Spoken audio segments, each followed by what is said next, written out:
Welcome to the Author to Authority podcast. And today I'm really looking forward to today's topic on building that remote marketing team. Now, Hernan's joining me today, but I don't know about you, Hernan, but when you're that very small business owner, the thought of marketing is like this huge beast that's behind you, constantly poking you in the back. So, I think today we're going to have a wonderful conversation about how we can tame that marketing monster a bit. Yeah, for sure. And I'm really excited to be here, Kim. Thank you for having me.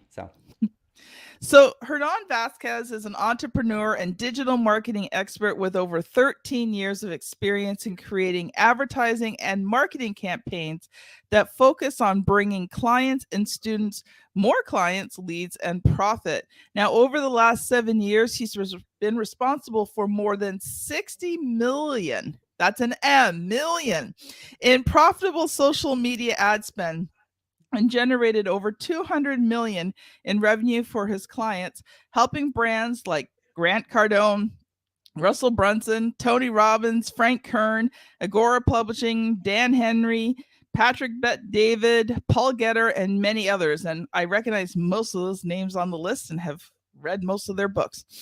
He's the founder of Scale Driven, an award winning digital marketing agency focused on helping companies increase revenue by developing better digital marketing and advertising initiatives. He has team members throughout the United States, South America, and Europe, and his company works with clients worldwide. Welcome to the show, Hernan. Thank you, Kim. Thank you for having me. You're missing one very important country, though. Which is Canada. Canada. I love Canadians. We work with with Canadians and people from Canada all the time. So I love them. That's I just said that because I'm a very proud Canadian. Yeah. Now as you should be. I mean, you guys are awesome, and we work with you guys all the time. So yeah, it's great.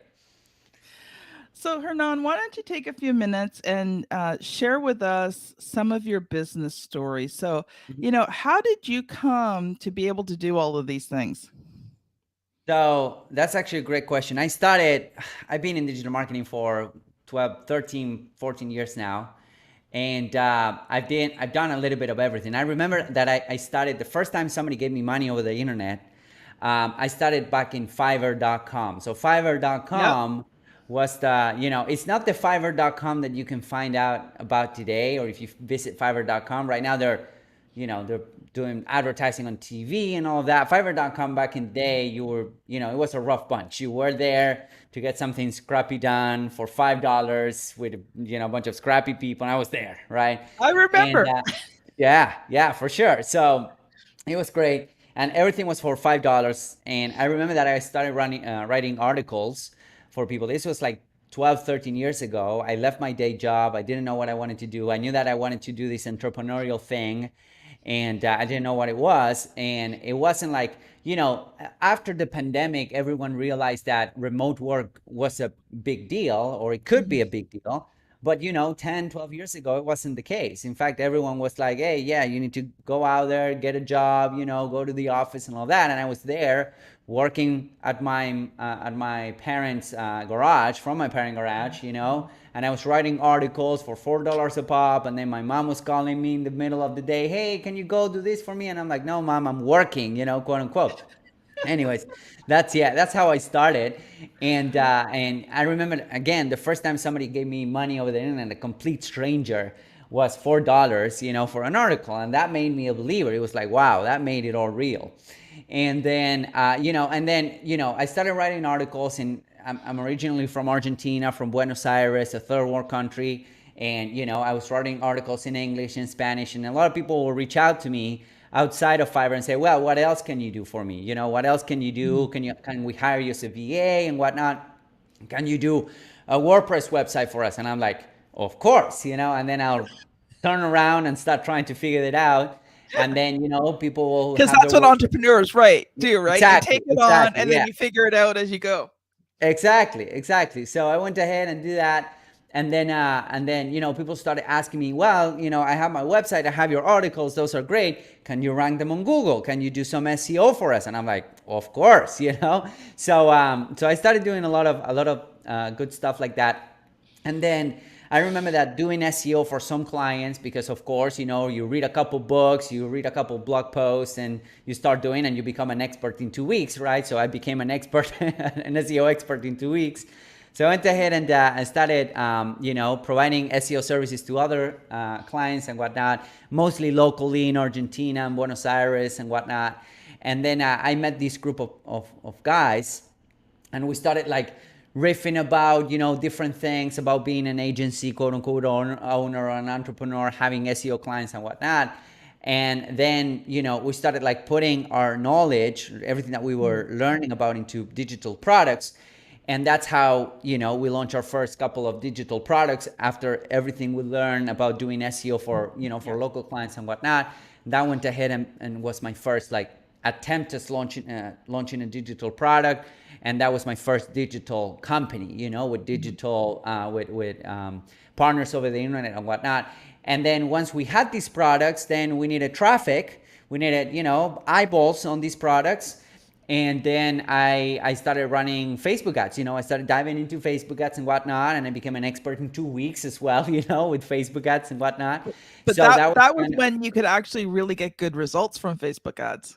yeah, exactly. So for information and whatnot, information courses, and and that's how I started, doing Facebook ads. And from there on out, kind of, I never went back and went into paid advertising. And then I ended up working with some of these big names just by being helpful, putting my content out there, putting my everything that I was learning, I was documenting a lot, and people will reach out to me. And one of those people turned out to be one of my heroes, which was Frank Kern. One of his team members reach out to me and say, hey, do you want to come work with us as part of the team and whatnot? And then I was Frank Kern's CMO for 3.5 years, and then worked with Tony, with Grant Cardone, and then Tony Robbins, and a couple of others. But it was always about going out there, learning, saying yes, figuring things out later, and then documenting the journey. Putting out content out there. I wasn't trying to teach anyone. I was trying to mostly document. Here's what I found. Here's what I figured out, and that has always brought me some really good results. So in a nutshell, 30,000 foot overview. That's how I got here. So. One of the things I love, Hernan, is your just let's just do it spirit, right? Like don't don't overthink it too much. You say yes, Now the one thing I was wondering, because there's always the opposite side to the say yes. Were there times when you said yes and you realized you couldn't do it? Yes.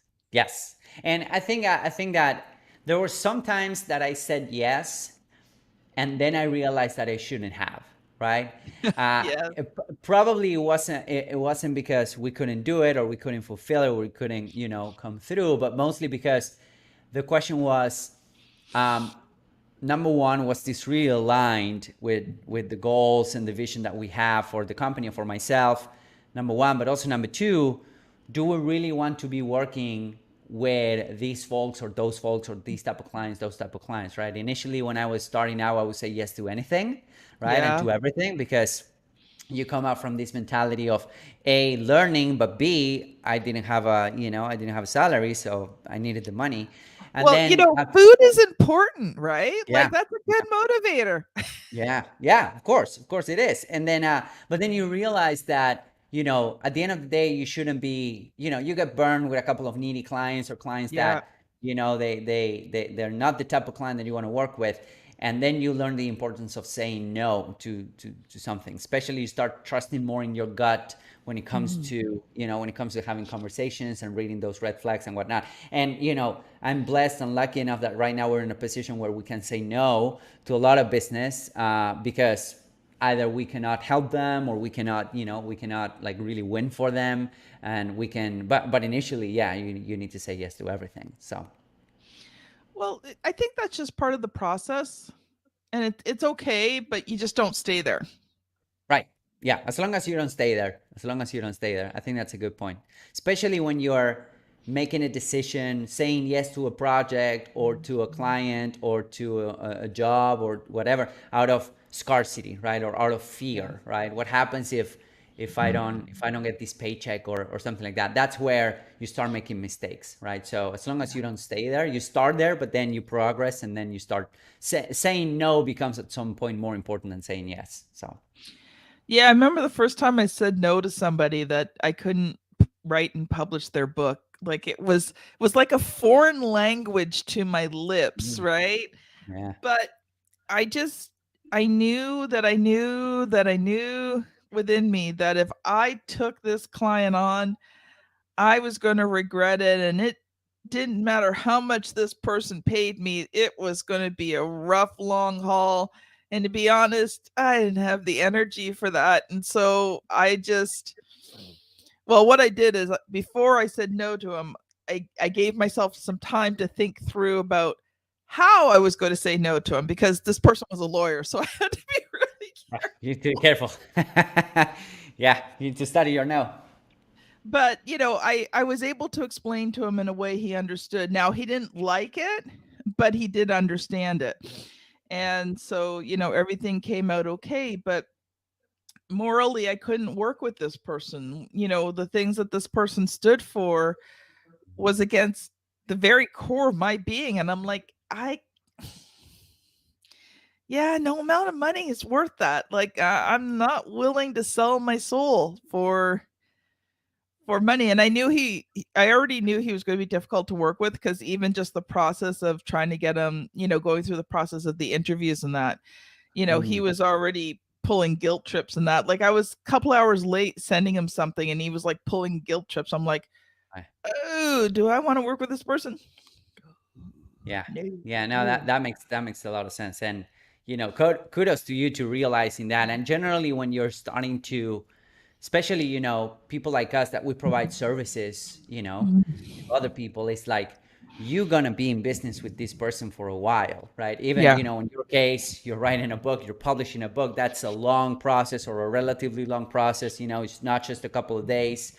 No. It's weeks or months, and you're gonna be working with this person and whatnot. In our case, we provide digital marketing service, so it's like ongoing thing. Some clients stay with us for years, so it's like, do you really want to go ahead and serve and service these client, this business and whatnot? So I think that makes a lot of sense. Yeah. It was completely off topic, but just really good conversation there. And and hopefully, if you're listening to this, learn from it. Yeah, you may have to take on some clients that you don't like in the beginning, but here's a really great way to get rid of those clients. Raise your prices, Oh yeah, yeah, and, for and sure. don't offer discounts. Yeah. No, that's also an uncomfortable, an uncomfortable leap.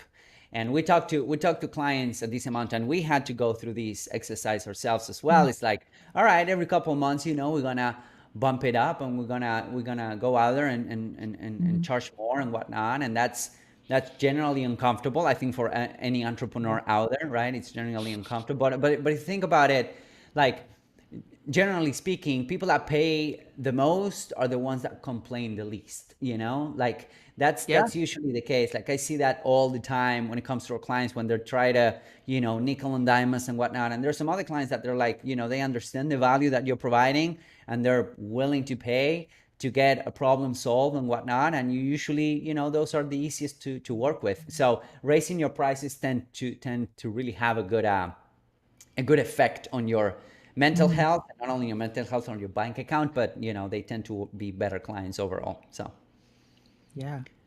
Well, let's make the switch here, because I know, Hernan, you've come today just really prepared to share some gold nuggets with us on about how to build a remote marketing team. So, I guess before I let you loose, the first question is, well, I guess it's two questions. Who should consider building a remote marketing team, and why should they consider building one? yeah, that's a great question. So again, when it comes to working remotely, I've been doing it for almost a decade and a half, right? And a bit Mhm. before the pandemic and whatnot. So, people thought I was crazy. And, again, my mom would call me in the middle of the day, hey, can you do this, run this errand for me? And I'm like, no, I'm working. So, I've experienced the power of working remotely since the very beginning. Mhm. And, and when it comes to, I think that, when we talk about remote teams or hiring or building a remote team or even hiring an agency, it seems like a daunting task. It seems like, oh wow, I need to hire people and hire a bunch of people and whatnot. But building a remote team or a remote marketing team can start where you're at. And I think that, Mhm. to answer your question, I think that you need to sit down and audit your day, right? When we are Mhm. entrepreneurs, when we are business owners, we're wearing many, many, many different hats, right? And this is Yes. an ongoing exercise that I try to do every single, every quarter or every Mhm. couple of months. I tend to sit down and kind of audit my time. What am Mhm. I dedicating my time to? And the more people you have in your team and the more kind of successful you become, this become more critical, more and more critical, Mhm. right? Because the stuff that you should be doing, the amount of money that you get paid per hour, right, goes up. And something that you need to consider is, if you're getting paid, let's say $50 an hour, right, or $20 an hour to do the thing, if you are doing something that somebody else could do for, let's say, $7 an hour or $10 an hour, it's not that you're saving those $10 an hour, $7 an hour. It's that you're actually losing. You're losing Yeah. that money and you're losing that time. Like, you're wasting $10 an hour to do something because you're getting paid double than that or triple than that to do something that somebody else could do on Fiverr or Upwork or whatever for $5 an hour. So I think that first, doing that exercise is really helpful. It really helped me, and also like understanding how to work with somebody else. So Mhm.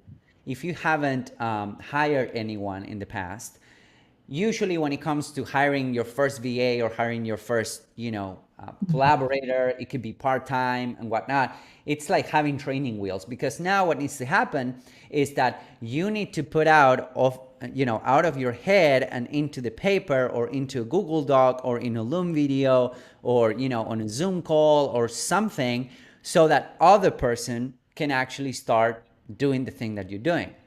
So it doesn't have to be a huge leap. It's that you need, and then you make the switch from operator, from doing the things, to actually showing and teaching and managing, and then revising and doing QA for other person. And the more you do this, the more you realize that your role as an entrepreneur, it stops being the day-to-day fulfillment or the day-to-day operations, but rather it's all about managing a team, and it's all about kind of offloading your brain into the paper or again into a Loom video. So I think that you can start whenever you start making your first couple hundred or even couple $1,000s a month with whatever it is that you're doing.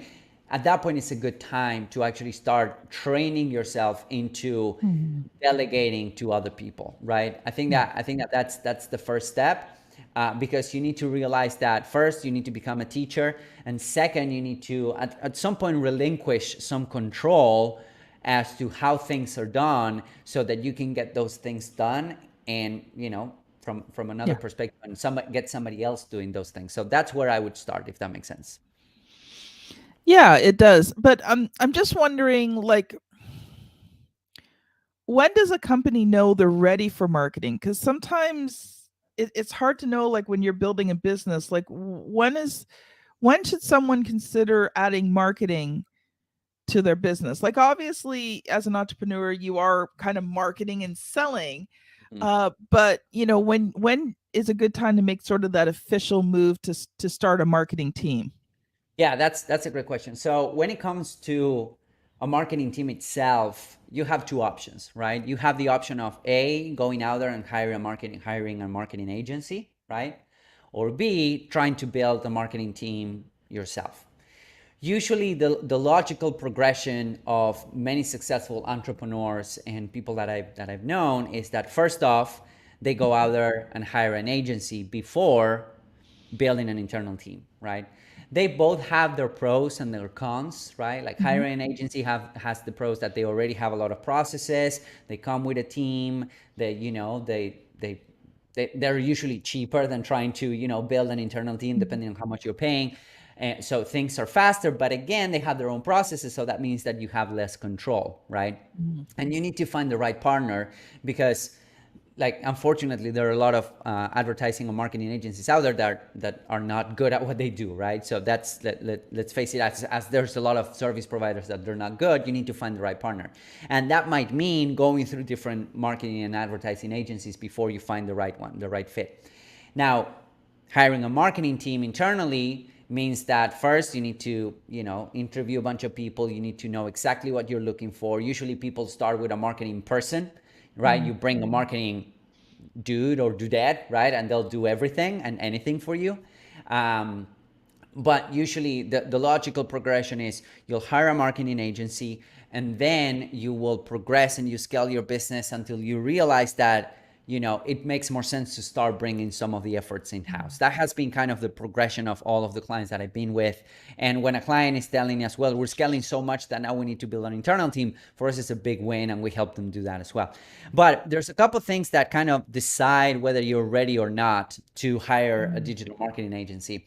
The first one is, are you generating revenue, meaning sales, leads, calls, money on the bank on your own, right? Mhm. Because if you're not yet, then that means that a marketing agency or an advertising agency or even running ads, something like that, I always say that those things will amplify what's already there, right? Yes. So they will only amplify what's already there. So that means that if you're lacking sales right now, if you're lacking leads, if you're not getting sales on your own, then you might have an offer problem. So hiring a marketing agency or building a marketing team will not solve that problem. What will solve that problem is tweaking your offer and keep on putting yourself out there and offering that to more and more people, having more conversations, right? Because what's going to happen is that if your offer is not good, then we can run a lot of traffic. You will get a lot of people in your funnel, but you will not make any sales. You will not get any revenue. So the first thing that you need to have is an offer that people are giving you money for, or a product or a Mhm. service that people are giving you money for right now. Okay, so that's the one thing. And then the other thing that I always tell people before hiring a marketing agency or even an advertising agency is you want to get as close as possible to knowing your numbers. And knowing your numbers mean, okay, how much, especially when you're advertising, which is something that we do, how much you want to pay to acquire a customer, how much you want to pay to acquire a lead, how much you want to pay to get a sale. Now, a lot of entrepreneurs, they don't know this, right? When they come to talk to us and they say, well, I don't know. That means that the first couple of months of us running ads and us running their marketing, it's going to be what we call a detective campaign, because we need to figure out all of those numbers for you. So that will only set you back a couple months, and you will be spending money on advertising and on marketing before you actually get a return. So you need to get as close as possible to knowing your numbers. Ideally, Mhm. you would have maybe run some ads on your own, right? Or at least known how Mhm. that looks, right? And knowing your numbers. So I think that with a strong offer and with numbers, then you can go out there and find somebody to help you with your marketing, because now you know, okay, how much am I willing to invest to acquire a customer? How much am I willing to pay? What's the return that I expect from my Mhm. investment? And it makes things so much easier for both parties, because now we know exactly what we're looking for, and now we know exactly if we're winning or not. You're so correct on that. And I think people have this misconception because there's marketing and then there's sales. And I Mm, think sometimes people think the marketing actually does the selling. No, the marketing is more about, generating interest, creating those prospects, creating those leads, getting them, well into the top of whatever your sales process is. And I think that's the other thing too. Like, you have a good offer, you have it, and you need to understand your numbers, but you also have to have a good sales process, because mm, what do you do, when you get these leads? right. And I think that's important as well, as to know that. And I think you're correct about the numbers, because people have to understand how much it is to generate a lead, and then how much is it going to cost you to take that person from a lead to a paying customer, because there's steps in between. Just because they're a lead doesn't mean they're going to buy. Like, something has to happen in between the two, right? Mhm. Yeah, yeah, totally, totally. And you're totally, totally right when it comes to the sales process. Like in our case, at Scale Driven, we're a performance-based agency. So we help our clients as much as, we help them win, and that's how we get paid basically. And Mhm. we kind of switch our model from a more traditional, Mhm. retainer model into a more like a performance-based model, because we realized that way we were aligned with our clients, and we were all pushing in the same direction. But that's true. Like one of the things that happens is that they bring us on, and we start generating all of these leads, but they might not be closing any. So we need to jump in and say, okay, what's going on? What's happening after somebody books a call? How many of these people are actually showing up to the sales call? How many were Yeah. qualified? What are you doing when it comes to the follow up? Like, what are you doing when it comes to the sales process? Because yeah, like marketing and sales, they need to work hand in hand. So again, if you don't have a proven service, a proven product, you can bring in a marketing company or a marketing agency, and the reality is that you will get a lot of leads, but you will not get the return because your sales process, or either your offer or your sales process, is not working. So it's better to fix that, and then you go Mhm. out and get more volume through marketing. So Yeah, and something else you kind of touched on, but let's go into this part a little bit more is, when you're working with a marketing company, I think, and I mean, every marketer I've talked to has always asked me the same questions. And the question comes down is, okay, and there's different ways to word it. So one is, who's your ideal client? Who's your target market? Who's that perfect person you love? I mean, it's all the same question, just yes. packaged a different way. And I think that's important too. You have Mhm. to really know and understand who that perfect client is, who that ideal client is. If you had to scale your clients from 1 to 100, 0 being the ones you wouldn't touch with a 10-foot pole, and 100 being the ones that you would kill to work with every single day. I think it's really important to be able to, tell your marketer, who is Mhm. this 100? Who is this person that if you had even 10 of these clients, it would make the biggest difference in your business. And I think that's important too. Yeah, it is totally, totally important. And the reason why that's so important for marketing is because from a marketing perspective, right? It talks all about what we're going to be saying on the ads, what we're going to be saying on the landing pages, what we're going to be saying on the emails, right? The messaging that we're going to be putting out, all of the targeting that we can do on the advertising platforms. And most importantly, like when you know exactly who you want to target, who you want to talk to, right? And who you want to work with, Mhm. what happens is that then you can put up a marketing strategy that works for you. For example, let's say that you have a program or a coaching program or service for C-suite executives that are 50 plus and they're close to retiring, right? Which we do have a client at scaledriven.com that he targets, high-level C-suite executives that are like 10 or 15 years off from retiring. So that means that you're going to focus your efforts on from an advertising perspective, you're going to focus your efforts on Google, you're going to focus your efforts Yeah. on Facebook, you're going to focus your efforts on LinkedIn, right? Yeah. Probably you're not going to be doing a lot of stuff on TikTok. Probably you're not going to be doing a lot of stuff on Instagram, Instagram, right? Because they're not there. Conversely, podcast. if you have, You'd be doing a lot on yeah, podcasts. for sure. Yeah, podcast 1000%. Now, when it comes to or publish a book, that's perfect, Mhm. right? Like write and publish a book, that's great for your demographic. But if you have an e-com store that's selling, let's say, jewelry for women that are 30 to 40, then at that point, then you will put a lot of attention to Instagram. You might do some TikTok, you might do some Pinterest. So it all comes down to the targeting, because what we think that we need is that right now I think that there's a lot of entrepreneurs struggling with this, is that they think that they need to be everywhere, right? They see Yeah. the Gary Vaynerchuk's, or they see the, well, Alex Hormozy now, which is kind of all over the place, or they see the Grant Cardones, and because they are everywhere, they immediately think, oh, I need to be everywhere, right? But if you think about it, where your ideal demographic is, they might not be on TikTok, but they might be on Twitter, right? They might Yeah. not be on, or you might need to do a podcast, or you might need to publish a book. So I think that that helps a lot when it comes to dial it Mhm. in, because at the end of the day, we all have limited time and limited resources to dedicate to our marketing efforts. You need to really hone in, and then at some point that means that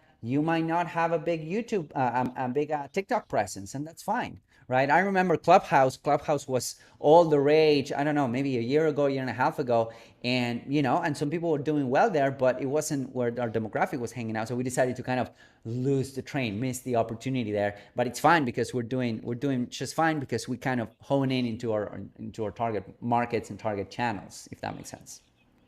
Well, I think people have to remember too, and this is what people don't think about. Like they look at people like Grant Cardone and Russell Brunson. I mean, Russell's doing a big thing right now. Every time I do something on my phone, I'm getting an ad for what Russell Exactly. Brunson is doing, right? But what Nice. you don't understand is he's got teams of 10, 20, 30 people like in a marketing department, and they're all specialists, Hmm. and Yep. they're being paid full-time salaries Hmm. to do this stuff. And when you're just you, or maybe you and a couple other people, that's not going to happen. Right. Yeah, totally, totally. That's why you need to you need to focus, you need to hone in your where they're hanging out, right? Where they're Yeah. hanging out, and go all in on that channel, and go all Yeah. in on that channel. Because yeah, like if you compare yourself to guys that have been doing this for 20 plus years, and you're starting out, maybe it's your first year, second year in entrepreneurship and whatnot, you have limited time, limited resources. Just go for the kill on a couple channels, and that will have a much higher Yeah. impact in your business than trying to post everywhere at the same time, because you also need to sleep. So Yeah. Well, this year I decided my focus was the podcast and LinkedIn. It's the two nice. places you're going to find me this year is those two. Mhm. Hernan, we are pretty well out of time, but I do want to give you just a minute to talk a little bit about your company. And do you have like any freebies or ways that people can connect with you? Yeah, for sure. So, as I mentioned, scale-driven.com, we're a digital marketing agency business. We partnered up with coaches, consultants, info product businesses, and whatnot to help them scale. We have a lot of good content out there. If you search for my name on YouTube, we have a YouTube channel with hundreds of videos with a lot of good marketing stuff, and we also have a free guidebook on how to launch really effective Facebook ads. If you go to 100M Guidebook, 100M Guidebook, which stands for 100 million guidebook, you will be able to get that freebie, and it's completely free, and it's a step-by-step guidebook on how to launch effective Facebook ads. So is that 100mguidebook.com? Exactly, exactly. All That's right. it. Well, thank you so much, Hernan. It has been a pleasure having you on. And you know what, audience, if you've listened today and you're thinking, wow, I just really need to check this out, then connect with Hernan. Find him on YouTube. What's your favorite social media to be on? That's a great question. I think that if I had to pick one, I would pick YouTube. If I had to Okay, pick one, I would pick YouTube. Yeah, I like the long form content. I like it. So cool. Cool. yeah. Well, this has been Hernan Vasquez and Kim Thompson Pinder on the Author to Authority podcast. Thank you so much for listening, and we'll see you on the very next episode. I was just about to say channel. Oh man, I'm thinking YouTube. The very next episode. Have a great day, everyone. Bye now.